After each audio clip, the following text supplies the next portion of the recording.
இப்போ நம்ம வெஜிடபிள் போட்டு ஜீரக சம்பா அரிசி போட்டு தேங்காய் சாதம் செய்ய போகிறோம்.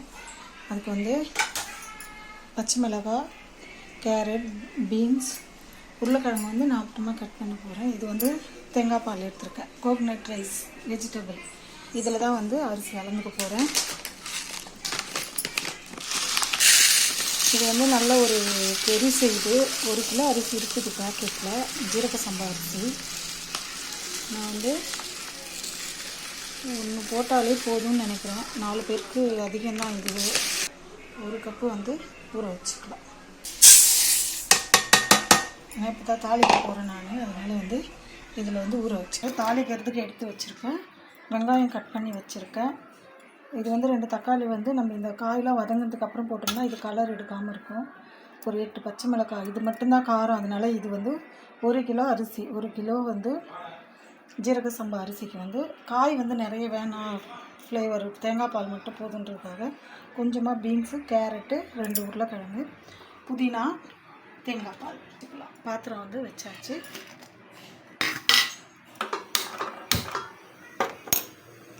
எண்ணெய் வந்து ஊற்றிடலாம். நெய் வந்து லாஸ்ட்டாக சேர்த்துக்கிட்டு நல்ல மணமாக இருக்கும். அதனால் நான் இப்போ எண்ணெய் ஊற்றிக்கிறேன். நெய் எண்ணெய் தான் வந்து இதில் ஃப்ளேவர். அதனால் வந்து கொஞ்சம் அதிகமாக தான் சேர்க்கணும். இதில் வந்து நான் செலக்டரில் தான் போட்டுக்கிறேன். ஏலக்காய், 2 ஏலக்காய். இலை வந்து நமக்கு நிறைய வாசனை கொடுக்கும், அதனால் இலை போட்டுக்கிறேன். இப்போ பச்சை மிளகாய் மொத்தத்தையுமே வந்து போட்டுடுறேன்.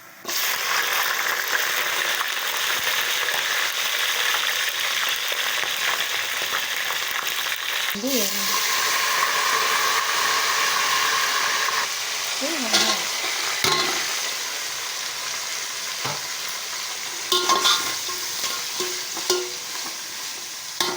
வெங்காயம் வதங்கின பிறகு இஞ்சி பூண்டு போட போகிறோம். வெங்காயம் வந்து இந்த பதத்துக்கு நல்லா வதங்கிடுச்சு. இப்போ வந்து நம்ம இஞ்சி பூண்டு வந்து நல்ல பெரிய டேபிள் ஸ்பூனில் 2 ஸ்பூன் இது வந்து போட்டு வதக்கிக்கலாம்.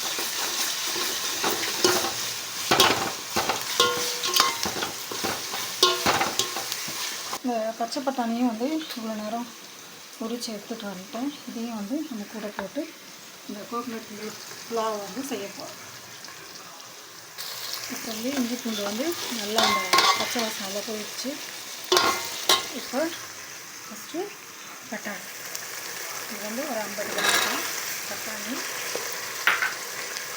அப்புறம் இந்த கேரட், பீன்ஸ் இது வந்து கூட போட்டுக்கிறேன்.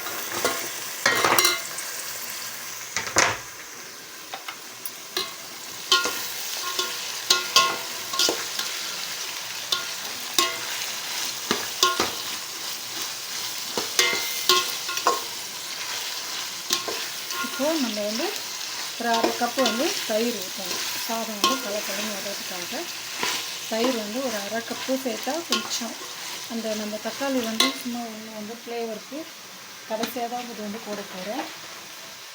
உப்பு வந்து இப்போ சேர்த்துக்க போகிறேன். உப்பு சேர்த்துட்டு இது வந்து ஒரு 1/2 கப்பு நம்ம தக்காளி வந்து போடுறதுக்காக பதில் தக்காளியும் ஒன்று போடுவேன். ஆனால் இது கொஞ்சோண்டு தயிர் வந்து சேர்த்துக்கினா கொஞ்சம் ஃப்ளேவர் நல்லாயிருக்கும்.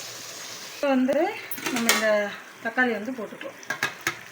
இது வந்து ரொம்ப ஜூஸ் இறங்கக்கூடாது, ஆனால் பார்க்க கலர்ஃபுல்லாக வேணுன்றதுக்காக தக்காளி வந்து ஒரே ஒரு தக்காளி, 1/2 கப்பு தயிர். இது வந்து ஒரு 2 நிமிஷம் வதங்கினா போதும். இப்போ நம்ம உப்பு வந்து கொஞ்சமாக தான் போட்டிருக்கோம். எல்லாம் ஊற்றிட்ட பிறகு தண்ணி ஊற்றின பிறகு உப்பு பார்த்துட்டு தேங்காய் பால்லாம் சேர்த்த பிறகு உப்பு பார்த்துட்டு இன்னும் கொஞ்சம் நம்ம போட்டுக்கலாம். இப்போது இந்த தக்காளியும் வந்து கொஞ்சம் வதங்கிடுச்சு.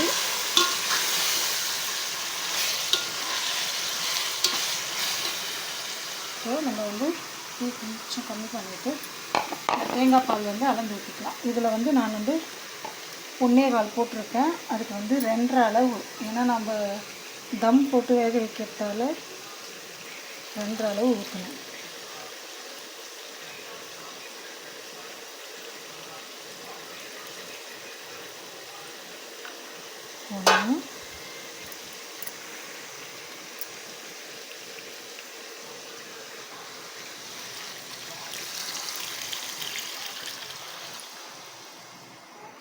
இப்போ வந்து நம்ம ஃபுல் வச்சுக்கலாம், ஏன்னா அடி பிடிக்கும் ரொம்ப நேரம்ட்டு.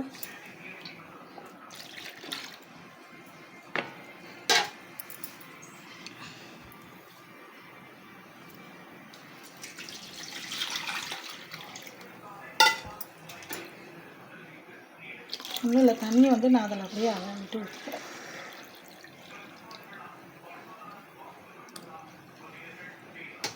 ரெண்டு தண்ணி வந்து நம்ம அந்த தேங்காய் பாலோடையே மிக்ஸ் பண்ணிக்கலாம்.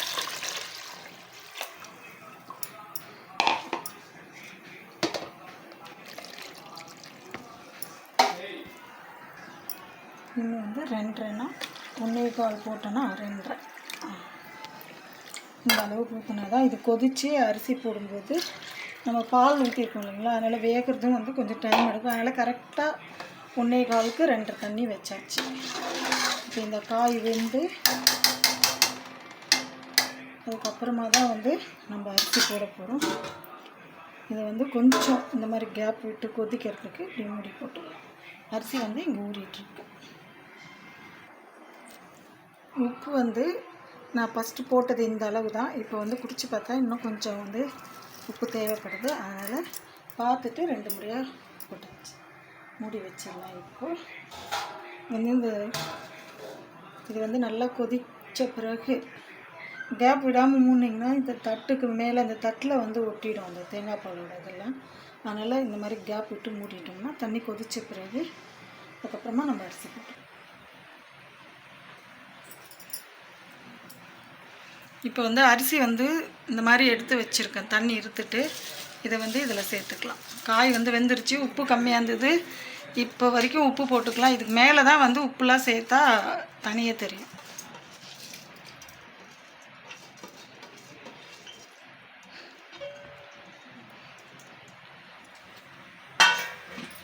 இப்போ வந்து நம்ம ஒரு முறை கலந்து கொடுத்துட்டு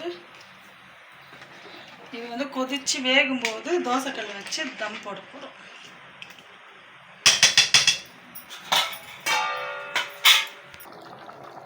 இப்போ இந்த மாதிரி வந்து தண்ணி வந்து கொஞ்சமாக பபுள்ஸ் விடும்போது பாருங்கள், தம்முக்குன்னே தனியாக தோசைக்கல் வச்சுருக்கேன். எனக்கு நானே வீடியோ எடுக்கிறதால இதை எடுத்து வச்சுட்டு அதை வச்சுட்டு இதை வச்சுட்டு நான் ஃபுல் ஃப்ளேம் தான் வைக்க போகிறேன். வச்சுட்டு ஒரு 10 நிமிஷம் கழித்து 5 நிமிஷம் வந்து நம்ம சிம்மில் வச்சுட்டு அப்புறமா வந்து மூடி போட்டது அப்புறமா 10 நிமிஷம் வச்சு தான் எடுக்கணும். பாருங்கள், இந்த மாதிரி தண்ணிலாம் ட்ரை ஆகிடுச்சு. இப்போ இதை எடுத்து நான் மேலே வச்சுருவேன். இப்போது இதில் வந்து நம்ம நெய் வந்து கொஞ்சம் மேலே ஊற்றிடுறோம்.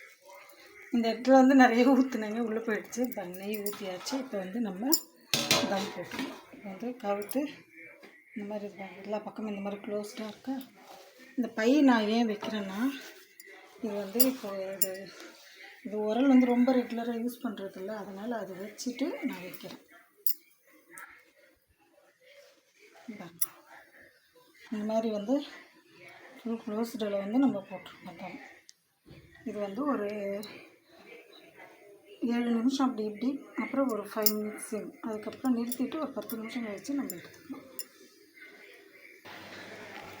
இப்போ 10 நிமிஷம் ஆகிடுச்சுங்க. இது வந்து ஃபுல் ஃப்ளேமில் இருக்குல்ல, தீ அதிகமாக இருக்கும், அதனால் வந்து இப்போ சிம்மில் இது வந்து ஒரு 5 நிமிஷம் கழித்து அடுப்பு நிறுத்திடலாம். நல்லா வந்து உடச்சி விட்டாச்சு. இன்னும் வந்து ஒரு 5 நிமிஷம் வந்து நம்ம மூடியே வைக்கலாம். சாதம் நல்லா பழப்பலாம் தான் தனியாக தான் இருக்கும். 5 நிமிஷம் அடுப்பில் பற்ற வைக்க வேண்டாம், நம்ம மூடணும் வாக்கிலே வந்து வச்சிட்டோம்னாலே சரியாக போயிடும். அவ்வளோதான், கொஞ்சம் 5 நிமிஷம் அடுப்பு கூட ஆஃப் பண்ணி தாங்க இருக்குது. அந்த குண்டா இந்த தோசைக்கல் சூடுலேயே வந்து அது சூப்பராக இன்னும் பளபளன்னு ஆகிடும். இப்போ வந்து அடுப்பை வந்து நிறுத்திடலாம். 5 நிமிஷமும் ஆகிடுச்சு. இப்போ நம்ம தம் எடுத்துகிட்டு பார்க்க போகிறோம். இது வந்து ஓகே. இது எடுக்கிறப்போ நம்ம வந்து துணி வச்சு பாருங்கள், இப்படியே கவுத்த மினிக்கே தான் எடுக்கணும், இல்லைன்னா கையில் வந்து மாறி வச்சிடும். இருங்க, நான் வந்து இந்த கரண்டியே உள்ளே விட்டு எடுத்துடுறேன் பாருங்கள்.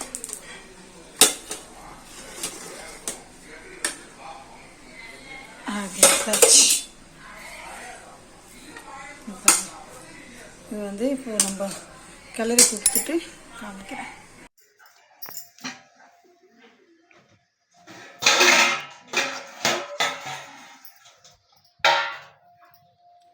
இது வந்து நான் நடுவில் முந்திரி வந்து ஒரு 2 பீஸ் வந்து வறுத்து போட்டிருக்கேன்.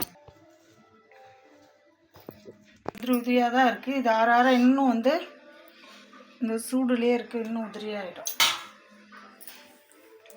இந்த மாதிரி தேங்காய் பால் சாதம் உங்கள் வீட்லேயும் செஞ்சு, இது வந்து பிரியாணியோட இன்னும் ரிச்சானதுங்க. நெய் தேங்காய் பால் போட்டிருக்கு, நல்லா வந்து இருக்கும். இது செஞ்சு சாப்பிடுங்க உங்கள் வீட்லேயும். சேனல் சப்ஸ்கிரைப் பண்ணுங்கள். இந்த சேனல் பார்த்ததுக்கு ரொம்ப ரொம்ப தேங்க்யூ.